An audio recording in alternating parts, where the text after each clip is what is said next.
A paz do Senhor Jesus, amém? Vocês estão bem?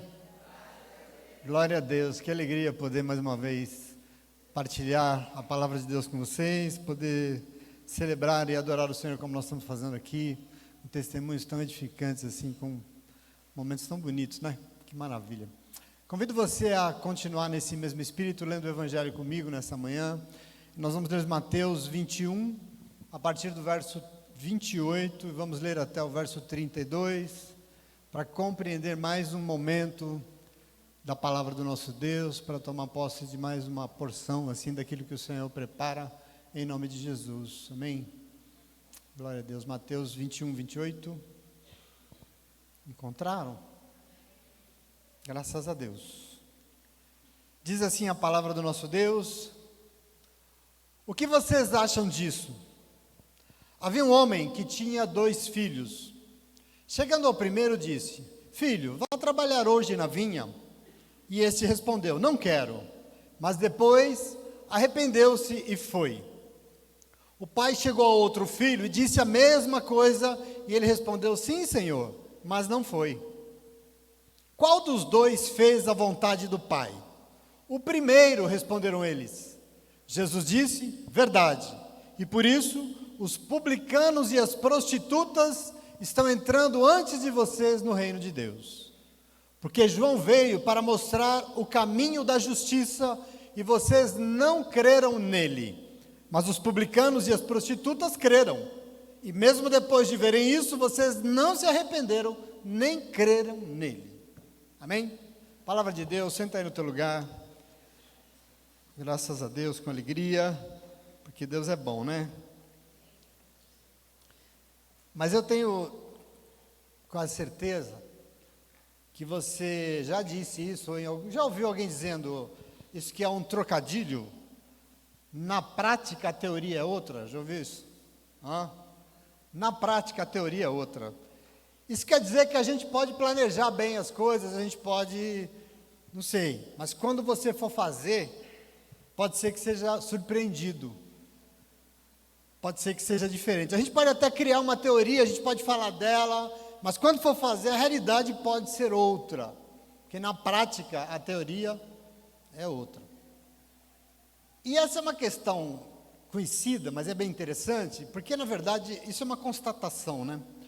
Porque depois de alguns séculos em que a humanidade teve uma fixação tão forte pela técnica, nós nos tornamos assim, tão voltados somente para a ciência, para as tecnologias. Num tempo de tantas teorias, de ciências de conhecimento, as pessoas aprenderam a desprezar a experiência.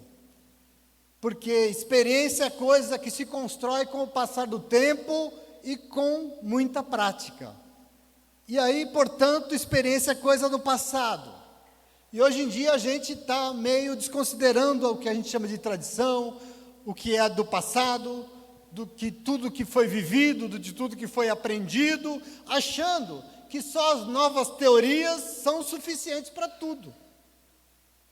Só que isso não é muito inteligente, sabe por quê? Porque por si só, sozinha, a teoria não resolve nada. Sozinho não dá conta. Pode ser uma teoria muito boa, mas se não tiver a prática, se não mudar a vida, não serve para muita coisa. Isso em todas as dimensões da vida. Estava vendo o Rony falar aqui, esse testemunho sensacional dele, mas eu fiquei pensando aqui, alguém de vocês já fez alguma reforma na casa? Foi só o Rony, já que eu? Já. O Rogério, desde que eu conheci ele, está reformando a casa dele. Não acaba nunca, a Kátia não aguenta mais. Júlia, ele também sabe o que eu estou falando. Cadê o Firmino? O Firmino e a Kátia também, meu Deus.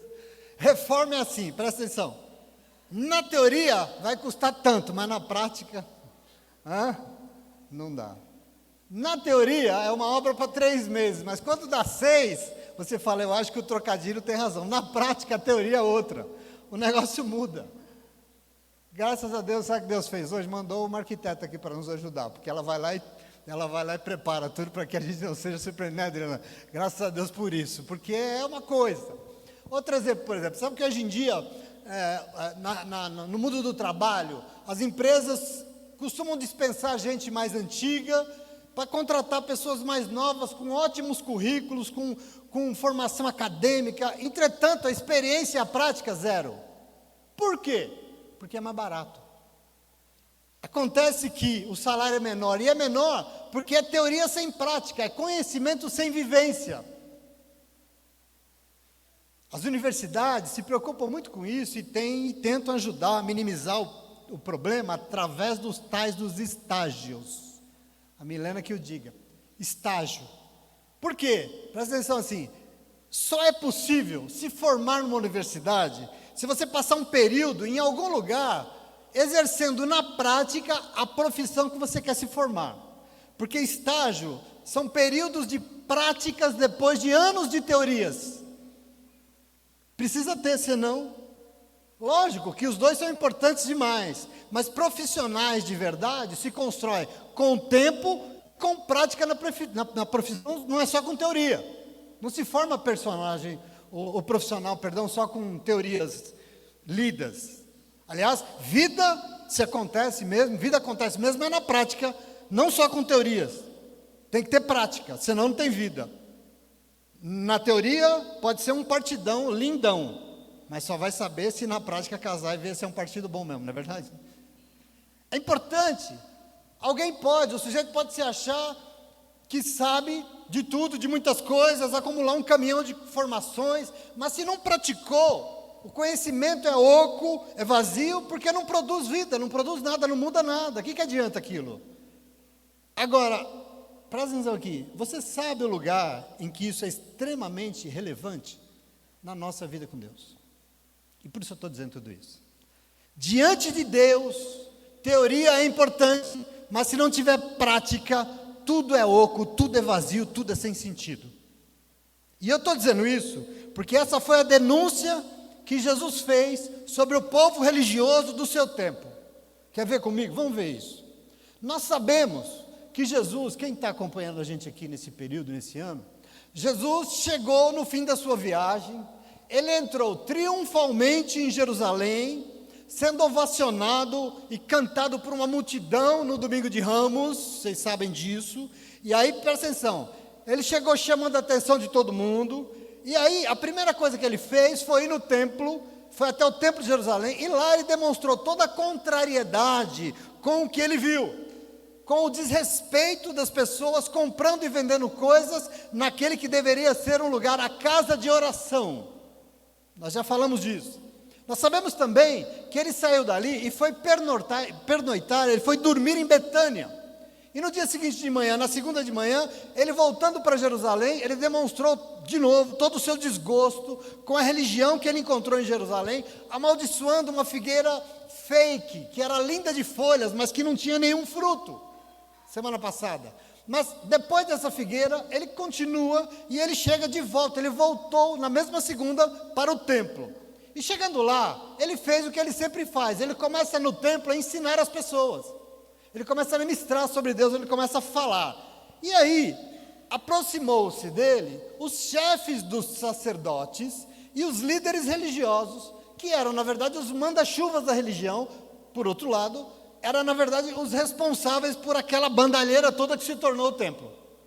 E esse povo chega nele e questiona, tipo assim, para você entender, rapaz, você chegou aqui causando. Já no domingo, foi aquela balbúrdia com aquele monte de pobre, naquela procissão, gritando, dizendo que você montado naquele jumentinho era um bendito de Deus. Depois você chega aqui no templo e faz aquela confusão toda com os cambistas, coitadinhos, eles estavam só trabalhando. E aí você vai aqui hoje, nós achamos que você tinha ido embora, você foi embora e voltou aqui hoje, e chega aqui, pregando, ensinando no templo, quer dizer, você, está todo mundo falando de você, no Instagram e no YouTube não se fala de outra coisa a não ser de você, você está muito falado aí, você chega aqui e começa a ensinar sobre Deus, mas quem faz isso somos nós, quem sabe de Deus somos nós. E aí vem a pergunta que eles fizeram que está no Evangelho, com que autoridade você vem aqui e faz todas essas coisas? Eles perguntaram a Jesus, quem te deu autoridade para fazer o que você está fazendo? E Jesus recebeu a bola, não deixou ela quicar e mandou de volta, de bate pronto, porque de sem pulo ele devolveu. Eu também quero fazer uma pergunta. te deu autoridade para fazer o que está fazendo? Eu também vou fazer uma pergunta. Ele não respondeu, ele simplesmente devolveu com outra pergunta. Se vocês responderem, eu respondo de onde vem minha autoridade. E aí vem a pergunta de Jesus: de onde era o batismo de João Batista? Do céu ou dos homens?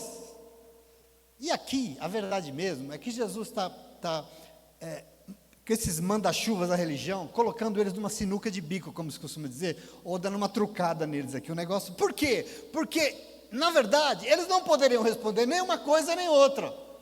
Por que não podiam? Porque eles estariam admitindo, se respondessem as duas formas, que eles erraram e erraram feio com João, e erraram em todos os sentidos, porque João era um homem de Deus, e eles não creram em João, tanto que mataram João na cadeia. Eles não creram em João. Se eles respondessem qualquer uma das duas alternativas, eles poderiam se dar mal com as pessoas que estavam em volta ali. Por isso eles, aquele povo respeitava muito João, por isso eles falaram assim: a gente não sabe. A gente não sabe. Só para... Jesus é de uma mentalidade, de uma rapidez, de uma sagacidade impressionante. Aí Jesus falou: tá bom, então eu também não respondo. Não vou responder para vocês. Eu não vou dizer de onde vem a minha autoridade. Quer dizer, eu não vou dizer, vírgula, mais ou menos. Porque eu disse para vocês também, Jesus não perde oportunidades. Ele não perde uma sequer. E por isso, ele continua a questionar os tais dos religiosos meio espaçosos, meio folgados, dono de Deus. E aí ele diz assim: o que vocês acham disso? Vamos trocar uma ideia aqui, já que vocês estão me questionando. O que vocês acham disso? Um pai tinha 2 filhos. E chegou no primeiro filho e pediu: filho, vá trabalhar na vinha hoje. E o filho falou: não quero, não vou. Mas depois arrependeu-se e foi. E o pai chegou no outro filho e fez o mesmíssimo pedido: filho, vai trabalhar na vinha hoje. E o outro filho respondeu: lógico, pai, pode deixa comigo, claro, eu vou sim. Sim, Senhor. Mas não foi. E a pergunta de Jesus foi: qual dos 2 filhos fez a vontade do pai? E de imediato, o primeiro, disse Jesus, o primeiro fez. E ele falou: vocês estão certos. Correta resposta. Por isso, os publicanos e as prostitutas, as 2 castas mais odiadas e desprezadas de Israel, estão entrando no reino de Deus antes de vocês. Olha isso. Antes de vocês. Porque João Batista veio para mostrar o caminho que nos torna justos diante de Deus. Que caminho é esse? O caminho do arrependimento. Mas vocês não creram nele. Mas os publicanos e as prostitutas creram em João. Eles se arrependeram, mas vocês, mesmo depois de ver tudo isso, não se arrependeram nem creram. Esse é o Evangelho. Essa é a palavra que o Senhor nos deu em nome de Jesus, amém? Para a nossa meditação nessa manhã. E eu quero que você caminhe comigo, porque a denúncia aqui é séria. E é contra a religião do seu tempo, e tem a ver exatamente com isso que nós estamos aqui constatando, vamos dizer assim. Por quê? Porque a liderança está questionando de onde vinha a autoridade de Jesus neste momento. Na verdade, querendo dizer que ele não era ninguém diante de Deus para fazer o que ele estava fazendo. Você não tem autoridade nenhuma, você não é ninguém. Quem é que te deu autoridade para fazer isso? E Jesus responde perguntando: quem tem mais autoridade diante de Deus? Quem fala ou quem faz? Deus honra quem diz que vai fazer ou quem vai lá e faz? Presta atenção, isso é muito importante. Para Deus, importa a teoria que vocês têm de monte sobrando ou a prática? Compreenda esses interlocutores de Jesus, os religiosos, os líderes dos sacerdotes, os escribas, os doutores da lei, diziam que sabiam tudo de Deus, que eram expert em Deus, diziam que eram fiéis, que se achavam superiores, porque eles eram os tais devotos que conheciam e obedeciam as Escrituras. Eles falavam muito da Torá, e falavam de Deus o tempo todo, mas na prática, eles não faziam nada do que Deus esperava. Aqui está a questão para Jesus, desafiadora. Eles não se arrependiam, não se comprometiam com a justiça de Deus, recusavam-se a ir trabalhar na vinha do Pai. Compreende aqui como Jesus é sagaz, como ele é esperto? Ele está querendo dizer, olha essa parábola que maravilhosa. Então, na teoria, eles estavam dentro do templo o dia todo, era na igreja de segunda a segunda, eram chatos, viviam cantando salmos com a boca, dizendo, sim, Senhor, mas as coisas não pareciam ser o que realmente eram. Aqui está uma questão. O desafio de Jesus, então, para os seus questionadores é o mesmo que Ele tem para mim e para você nessa manhã. Eu quero que você tome posse disso, porque para o Senhor, sabe o que é preciso? Passar da palavra para a ação. Tem que falar? Tem, mas não adianta só falar, nós temos que agir. E aqui tem uma questão importante. Tem um momento do Evangelho que Jesus já havia dito em Mateus 15, a partir do 8. O Jesus, aliás, repete algo que Isaías tinha dito lá atrás. Esse povo me honra, se aproxima de mim com a sua boca e me honra com os seus lábios, mas o seu coração está longe de mim. Em vão me adoram, porque estão ensinando doutrinas e coisas que dizem respeito aos homens e não a Deus. Com a boca e não com o coração. E aqui, queridos, se na prática a teoria é outra, para Deus a teoria pode ser boa, a teologia pode ser a mais correta, mas se não mudar a vida da pessoa, não serve para nada. Presta atenção aqui, Jesus não quer ser adorado somente por um povo falante, tem que ser um povo que fala, mas tem que ser um povo praticante. A lógica daquilo que Jesus espera de nós é que não adianta dizer sim para Ele, mas tem que viver como Ele viveu. Entende? Isso aqui é muito importante isso, porque palavras por si só não salvam ninguém. Palavras não salvam, porque para ser salvo precisa ouvir a palavra, e como você já ouviu aqui hoje, e praticá-las. Assim, aqui que está o caminho da salvação segundo Jesus. Então veja, compreende a questão que Jesus aqui, quando ele está sendo interpelado pelos líderes da igreja, o quanto tudo aquilo não significava nada para Jesus, o quanto aquele templo, aquela religião, aquela praia, por quê? Porque eles só falavam, porque, tá bom pai, sim Senhor, mas na hora não viviam nada do que o pai esperava deles, nem que o pai pedia. Entende o problema? E é um problema que tem que nos desafiar, porque esse evangelho é a palavra de Deus para mim e para você. Portanto, respondendo aos seus interlocutores, Jesus está dizendo que a sua autoridade não vinha da sua religião, que a sua autoridade não vinha das suas doutrinas, das suas teorias. Jesus, não, a autoridade de Jesus não era porque ele era evangélico, ou porque ele tinha qualquer religião, ele era judeu, não era disso. A autoridade de Jesus tinha outra fonte. A autoridade de Jesus diante do Pai vinha do fato de ele fazer, ele agia, ele atuava, ele trabalhava para cumprir aquilo que o Pai tinha pedido.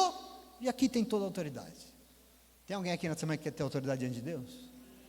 Presta atenção, isso é muito importante. O Pai pediu para ir trabalhar, Jesus obedecia e por isso ele tinha autoridade. E aqui está uma questão importante para mim e para você, que às vezes faz toda a diferença do mundo e a gente não se dá conta.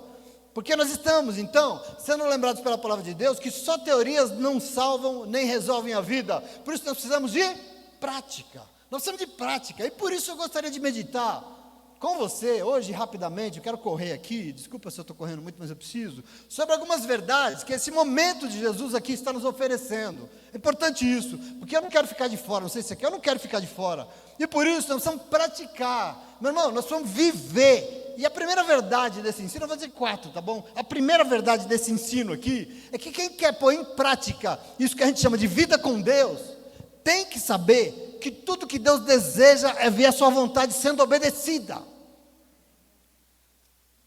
Se nós queremos praticar, não adianta ter na sua cabeça uma teoria, eu li a Bíblia, decorei, esquece isso. Se isso não muda a sua vida, isso não serve para nada. Para Deus, prática de vida é o seguinte, nós temos que saber que tudo o que o Pai deseja é ver a sua vontade sendo obedecida. E eu estou dizendo isso porque na parábola de Jesus aqui, aliás, muito didática, ele oferece uma oportunidade de compreendermos a fonte de toda a autoridade diante de Deus, porque para ele a autoridade não tem a ver somente com religião. A autoridade diante de Deus não tem a ver com rituais, com doutrinas e nem com muita teoria. A autoridade tem quem não fica só nas palavras, mas vai lá e obedece, porque a verdade mesmo é que no frigir dos ovos, tudo que importa para Deus é que seus filhos e as suas filhas façam a sua vontade. É o que importa para o Senhor. Não é inventar roda. Não estamos aqui para inventar uma religião. Jesus não espera nada disso. Existe a palavra de Deus e nós temos que obedecer. Porque essa é a boa, perfeita e agradável vontade de Deus para a nossa vida. A nossa irmã Cris aqui já leu. Jesus disse que não adianta ficar andando atrás dele dizendo Senhor, Senhor, Senhor. Porque apesar dele ser Senhor mesmo, não basta ficar dizendo. E ela leu, para entrar no reino de Deus, é necessário que aqueles e aquelas que querem entrar, façam a vontade do Pai que está nos céus. Não é isso que o Senhor disse? Pois é. Na parábola que Jesus contou, a parábola de um pai que tinha 2 filhos, entretanto, o que agradou ao pai não foi o fato de que eles eram seus filhos. Sabe por quê? Porque não adianta ser filho, não adianta ser filha de Deus. Presta atenção. O que o pai quer é que os seus filhos e as suas filhas obedeçam à sua vontade. Então eu sei, eu tenho consciência que eu estou pregando para filhos e filhas de Deus nessa manhã. Eu sei para quem eu estou pregando, eu conheço a igreja do Senhor. E eu queria dizer para você, eu estou pregando para um povo que adora ao Senhor de verdade. Mas eu estou sendo lembrado pelo Espírito Santo de Deus, que se isso não fizer diferença na nossa prática de vida, no nosso dia a dia, de nada adianta. Percebe aqui como é importante isso? Não adianta saber de Deus, não adianta a teologia, o conhecimento, a teoria, se não muda o dia a dia. E nós tivemos um testemunho aqui de que vai, conhece Deus e a vida tem que mudar, tem um terrorismo, muda e tem que mudar, porque aí é prática de vida, não é uma teoria bonita. Aqui está a questão. A parábola aqui de Jesus deixa límpido que para Ele, o que Deus espera de nós, no fundo, é que nós possamos cumprir aquilo que é a boa, agradável e perfeita vontade de Deus. Mas vontade de Deus não se cumpre com palavras, se cumpre com ações. Não se cumpre só falando, se cumpre fazendo. Nós evangélicos somos um povo da falação, a gente fala para burro, né? Quem não é evangélico até assusta, né? Não sei se Adriana é, não sei se se assusta, a gente fala muito.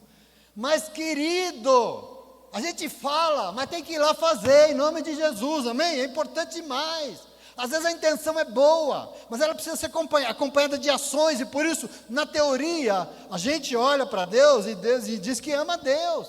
Mas o que é que Ele espera do povo que ama Ele? Que a gente possa, então, ir lá, praticar esse amor como? Fazendo o que Ele pediu, obedecendo à vontade de Deus. É assim que se diz que ama Deus. Ai, Deus, eu te amo. Deus, aham. Aliás, você chegar para o seu esposo e falar, amor, eu te amo, me tratar ele igual um cachorro, que diabo de amor é esse? Você tem que mostrar que ama, né? A família falou assim, é verdade, pastor. Não é assim não, nós temos que fazer, é isso que Ele espera de nós, fazer a vontade dEle, porque às vezes fica assim, Deus é maravilhoso, e a pessoa fala, ai, obrigado Senhor, ai, glória, o Senhor é lindo, te amo Deus, mas quando Deus manda ir trabalhar na obra, não vai. O que adianta isso? Ai Deus, glória a Deus, Deus seja louvado. Deus pede para ajudar, para que a obra não pare, como o irmão pediu aqui hoje, mas não ajuda, não doa, não faz a oferta. O que adianta isso? Prática de vida, meus irmãos, presta atenção, senão não tem Deus. Aliás, eu lembrei aqui, que tem uma passagem na Bíblia, no Antigo Testamento, 1 Samuel capítulo 15, que é muito interessante, que estamos diante de um rei, de nome Saul, e que Saul não fez o que Deus pediu para ele. Ele não fez, porque Deus diz assim, ó, eu serei contigo, pode ir lá na guerra contra os amalequitas, que você vai vencer, porque eu vou ser contigo. Agora, presta atenção, você vai vencer a guerra, mas não traga nada de lá, porque eu não quero nada deste povo, não traga nada de lá. Eu vou te dar vitória, mas não traga. E a Bíblia diz que ele foi, e ele realmente venceu a guerra, só que ele trouxe as ovelhas e os bois de lá. E Samuel chegou nele e falou, escuta, você não obedeceu ao Senhor, você está em pecado, você foi desobediente. E aí o cretino ainda falou, não, eu só trouxe para oferecer sacrifício para o Senhor, o nosso Deus.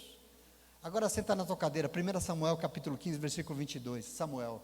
Acaso tem o Senhor tanto prazer em holocaustos e sacrifícios, quanto em que se obedeça a sua palavra? O que é mais importante para Deus? A obediência é melhor do que o sacrifício, a submissão é melhor do que a gordura de carneiros. Tem porventura o Senhor tanto prazer em holocausto e sacrifício, quanto em que se obedeça a sua palavra? De novo ele fala. Entenda o que é prioritário em nome de Jesus. Portanto, queridos, o nosso desafio é ir para além da teoria, amém? O nosso desafio, Deus não é uma teoria, Deus é uma realidade de vida, e quem vive na prática esse Deus que é real, é alguém que além de falar, vai lá e obedece à vontade dele em nome de Jesus, amém? Ponto primeiro, pode ser? Mas veja, mais do que teorias e teologias, nós precisamos viver Deus na prática. E a segunda coisa que eu preciso te dizer, quem vive sabe que Deus nos ama e por isso Ele nos liberta, nos dando oportunidades iguais para todos e todas. Segunda coisa que eu quero que você aprenda com esse texto, Deus te ama e por isso Ele vai nos libertar. dando oportunidades iguais para todo mundo. E eu digo isso porque no exemplo de Jesus, diz que um pai tinha 2 filhos, e o que ele pediu ao primeiro, ele pediu igualzinho ao segundo, com as mesmíssimas palavras: filho, vai trabalhar na vinha hoje? E eu chamo a tua atenção aqui, porque existem muitas verdades, e aqui eu quero que você perceba. Primeiro, o pai pede e só. Por quê? Porque tudo que ele faz é baseado no amor, e quem ama não obriga, quem ama não impõe, quem ama pede no máximo, e com educação ainda. Mas o decidir obedecer o pedido de quem é? É nosso. O querer é nosso. O pai nunca força, ele sempre convida amorosamente em nome de Jesus. Os filhos não foram obrigados ou forçados a fazer a vontade do pai, porque não somos. Mas ele tinha diante de si 2 opções, o que? Obedecer ou não obedecer. Porque o questionário é de Deus, mas a resposta sempre vai ter que ser nossa. Tem que vir de nós. Percebe aqui o problema? O Deus revelado nas Escrituras, presta atenção, meu irmão, não arrasta pelos cabelos ninguém para o seu reino. Deus não obriga ninguém. Muito menos Deus exclui outros porque Ele quer excluir. Isso não existe na Bíblia. Presta atenção, o Deus que eu conheço nas Escrituras, é um Deus que ama e que liberta, e a forma que Ele escolheu de nos libertar, nos fazer livres, presta atenção, é nos dar oportunidades iguais para todos e todas. Deus que não se enfia goela abaixo de ninguém, Ele é só uma oportunidade para quem? Para o planeta, e todo mundo que quiser responder a Ele, terá de Deus aquilo que Ele tem para oferecer. O nome disso é liberdade. O nome de Deus que se impõe, como às vezes os religiosos querem fazer, que nos obriga, às vezes como a religião quer fazer, em nome de Jesus. E aqui está, um homem fazendo a mesma coisa com seus 2 filhos. De nós, o que se espera é que de livre e espontânea vontade, a gente obedeça ao seu pedido, porque Deus não impõe, Ele não obriga, Ele ama. E por isso, algo que foge muito de muitas pessoas dentro da igreja, é saber que fazer a vontade de Deus não se resume a cumprir mandamentos religiosos. Isso não é fazer a vontade de Deus, porque faz e cumpre mandamento religioso porque tem medo de ir para o inferno, faz e cumpre porque tem medo que Deus vai castigar. Isso aqui é um problema enorme para o Senhor. Deus não se agrada de uma adoração forçada. O nome disso é escravidão. E o Deus que te liberta não quer escravo, Ele quer homens livres, mulheres livres, que o adorem em espírito e em verdade, de um coração dadivoso, querendo o Senhor, não sendo forçado, obrigado por quem quer que seja, pelo medo, por nada. Presta atenção em nome de Jesus. Para Ele só serve se a sua vontade for feita por filhos e filhas livres, que decidiram de coração obedecê-lo, e não porque foram obrigados ou porque tem medo de ser castigado. Dá o seu dinheiro na igreja, senão como é que chama? O devorador vai tomar tudo. Deixa de ser, vai para o inferno, isso não existe. Você, de coração, gosta daquilo que Deus faz, e você se envolve naquilo que Deus faz, porque isso te faz bem, ponto. Não é por coação. Isso é muito importante, que eu quero que você tome para você, em nome de Jesus. Obedece a Deus porque sabe que Deus é bom, e essa é a questão de livre e espontânea vontade, e Deus está te dando oportunidade para isso, sempre em nome de Jesus, amém?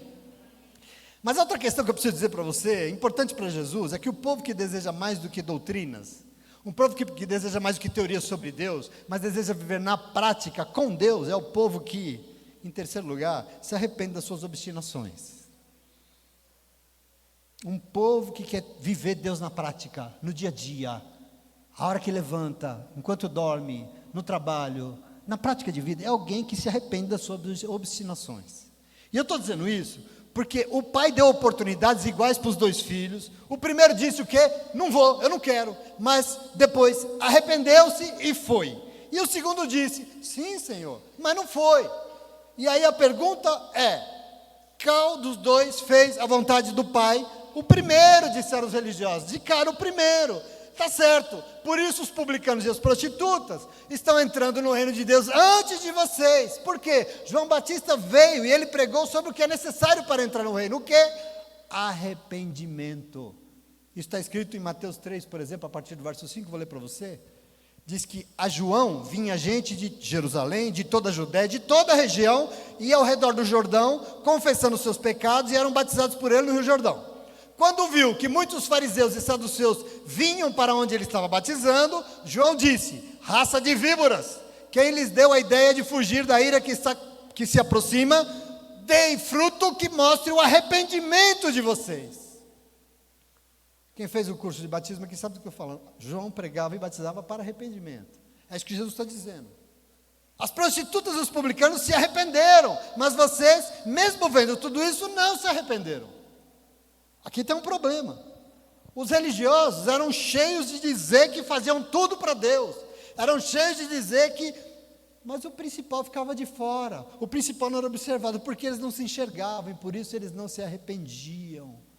Aquele povo se achava santo, que nós não pecamos, nós não erramos, por isso nós não precisamos de arrependimento. E aqui está o problema grave, por isso que isso que Jesus falou é tão agressivo. Vocês não têm noção como isso, para aquele contexto, era agressivo. Por essa razão, eles não tinham prática de vida com Deus. O Senhor não recebia adoração. O que agradou o Pai foi o Filho, que mesmo admitindo que não queria, se arrependeu e foi obedecer. E por isso, esse aqui eu entendo que é o retrato de todos nós. Isso aqui é uma oportunidade, nós seres humanos. Por quê? Porque todos nós estamos sujeitos ao erro, sim ou não? Todos nós estamos sujeitos a falhar. Nós cometemos falhas, e por isso para Deus não importa o que nós fazemos ou o nosso erro, importa o nosso arrependimento. Deus sabe a humanidade, Deus conhece o que Ele criou, Deus sabe o que virou isso aqui, e por isso Ele não fica olhando para os teus erros, porque se ficasse também, eu vou dizer para você, lascou, né? Graças a Deus que a Dani falou aqui que a misericórdia dele se renova, senão nós estamos lascados. Deus não fica olhando para isso. O que Deus olha? Errou, não, mas se arrependeu, glória a Deus, e não quer errar mais. Então isso é fundamental, querido, porque sem arrependimento ninguém consegue fazer a vontade de Deus. E nós temos que tomar posse disso, porque o passo aqui então, é a sinceridade do primeiro exemplo aqui, porque ele foi sincero e disse que não queria. Assim como eu sei que você diariamente diz, eu também não quero. Porque a gente é assim. E nós temos que ser sinceros, porque é melhor a sinceridade de admitir quem é, que não está bem, que não quer, e se arrepender e obedecer, do que um discursinho bonito, dizendo, sim Senhor, eu te amo Deus, eu sou tua Senhor, glória a Deus, ai, aleluia, mas na hora H, não faz o que Deus espera.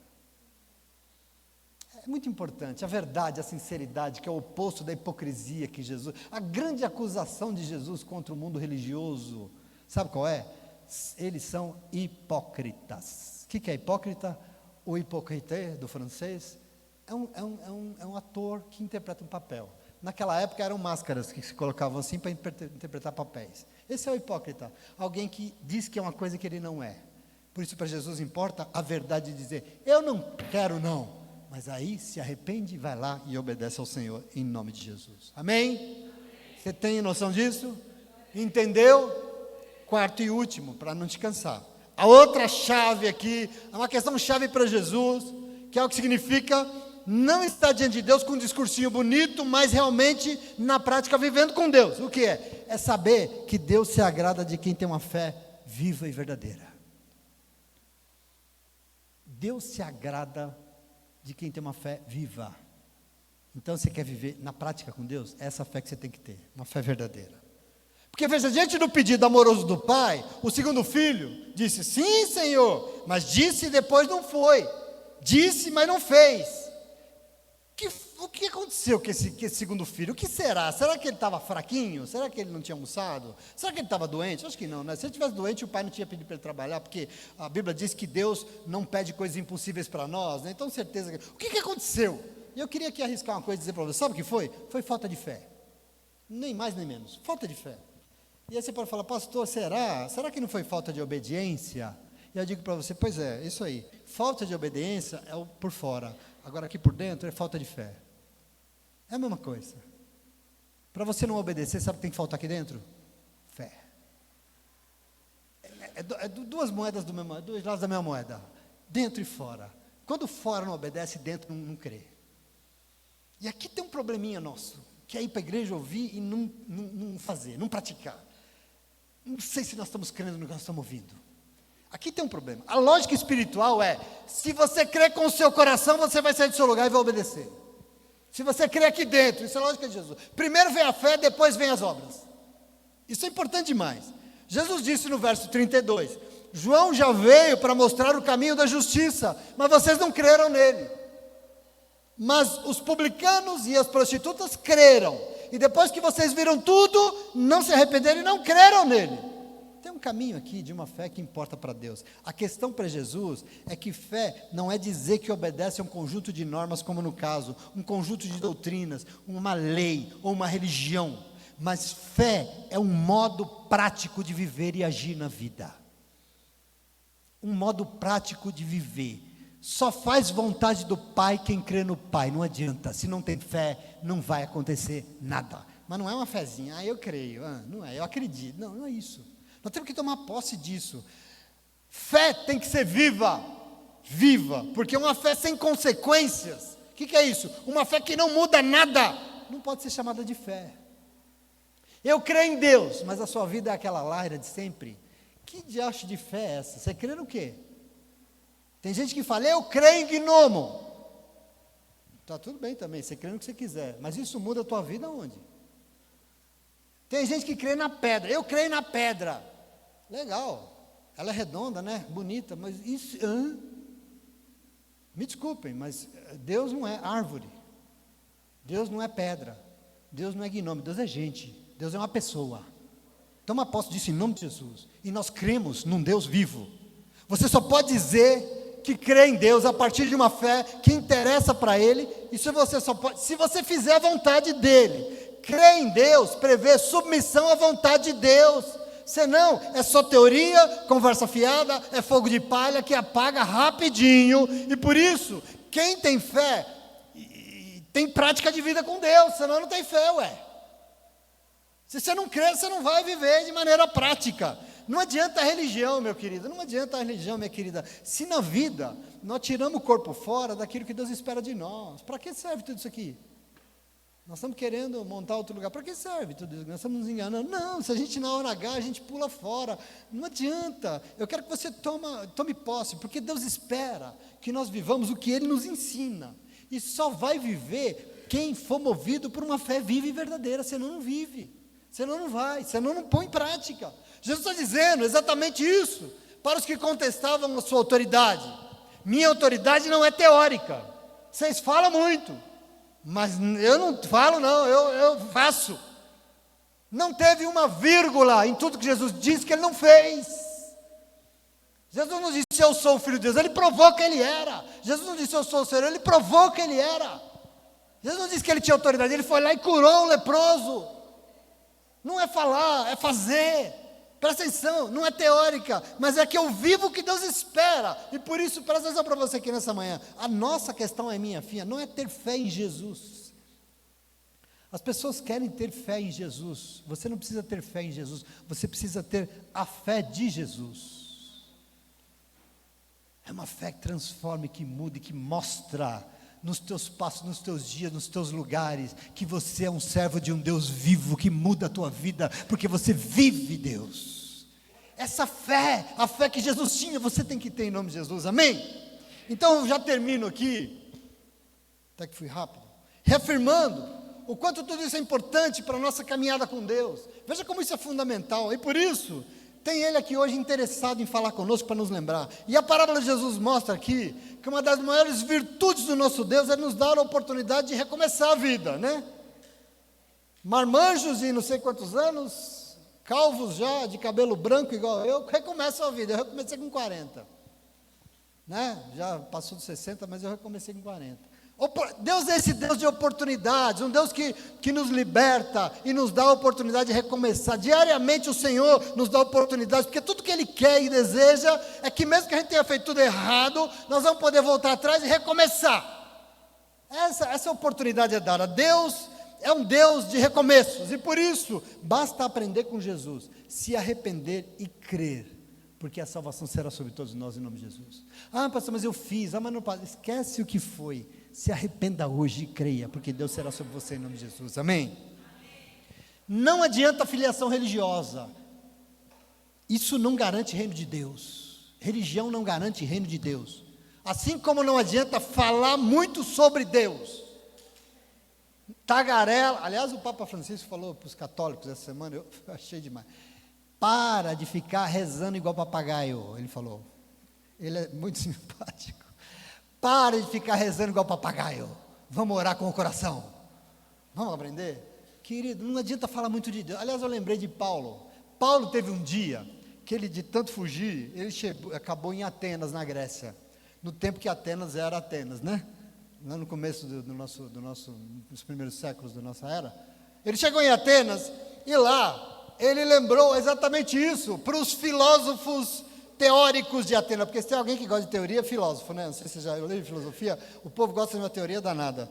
Atos 17, a Bíblia diz que eram filósofos epicureus e estoicos, e no verso 21 diz mais, que todos eles não se preocupavam com outra coisa, senão falar muito e ouvir sobre as novidades. Olha que coisa, povo desocupado. Mas Paulo diz, aqueles que teorizavam bastante, olha o que ele diz, vocês têm muitos deuses estranhos, e vocês falam bastante deles, vocês de fato são muito religiosos, mas o único Deus de verdade vocês nem conhecem. O Deus que fez o mundo e tudo que nele há, é o Senhor dos céus e da terra, e não habita em santuários feitos por mãos humanas. Agora presta atenção, Paulo diz, por isso, neles nós não falamos, nele nós vivemos, nos movemos e existimos. Você precisa entender o Senhor, vou repetir, nele nós vivemos, nos movemos e existimos. É instigante demais a palavra de Deus, instigante, porque em Deus não tem apenas teorias teológicas, não adianta discursos filosóficos, mas em Deus é vida, é movimento e é existência. Deus não quer ser um Deus no céu, indiferente, vendo você se lascar aqui no mundo, não, Deus vem e Ele é vivo, Ele altera, Ele muda, Ele te salva, Ele te levanta, Ele te resgata, porque Ele quer você vivendo, Ele quer você existindo, se movimentando diante dEle, em nome de Jesus, entende isso? Nele nós não falamos, não, nós vivemos, nos movemos e existimos. Portanto, a minha oração nesse dia bonito, de Santa Ceia, de renovação de votos, é que nós possamos, em nome dele, ser diante de Deus mais do que teorias, mais do que discursos, mas é um povo que vive, se move e existe, porque é um filho, é uma filha, que foi amorosamente chamado e chamada por Ele. É assim que nós existimos diante de Deus, e é porque foi amado, se levanta e faz. É porque foi amada, se levanta e obedece. É porque foi amado, se levanta e vive para aquilo que foi chamado. Você entende isso, sim ou não? Aqui tem um caminho que abre as portas do reino dos céus para todos nós, que é o que Jesus está falando para os religiosos. Então, meu irmão, minha irmã, com toda a tristeza do mundo, que eu sei que você está triste, com essas palavras assim de Santa Ceia, né, nos questiona, mas diante de Deus, teoria é importante, lógico, nós temos que pensar mesmo. Mas veja, se não tiver prática, é tudo oco, vazio e sem sentido. Lá no mundo é assim, e aqui também é, diante de Deus também é. Se não viver, não tem vida, não tem sentido, não tem significado. Vai estar dentro da igreja e vai estar lá querendo se matar, depressivo, tomando comprimido para dormir. Por quê? Porque não vive Deus. Porque fala muito de Deus, mas não entende o Senhor. Porque só vai entender a hora que for viver. Porque o Espírito Santo de Deus, ele é um sopro impetuoso e te empurra para frente, faz você sair do teu lugar, faz você caminhar, faz você sair de lá e procurar um emprego e fazer um curso e melhorar. Deus é um Deus de movimento, como diz a minha esposa. Aliás, a palavra profética, a primeira que eu recebi na minha conversão, lá em Santo André, Mauá, acho, eu recebi uma palavra, o pastorinho falou assim, estalava o dedo. Deus é um Deus de movimento, irmão. Deus tem pressa, irmão, lembra disso? Deus tem pressa, Deus é um Deus que se move, e Ele quer fazer você se mover, e Deus tem pressa, meu irmão. Presta atenção em nome de Jesus. Essa é a minha oração.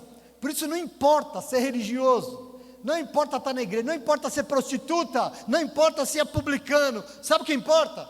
É admitir, é se arrepender e crer e fazer a vida tomar outro caminho, porque é isso que importa, porque assim vai ter salvação sobre todos nós, porque é isso que Deus espera, e por isso aplauda o Senhor, porque Ele é bom, e Ele veio aqui hoje porque Ele te ama, em nome de Jesus. Amém? Glória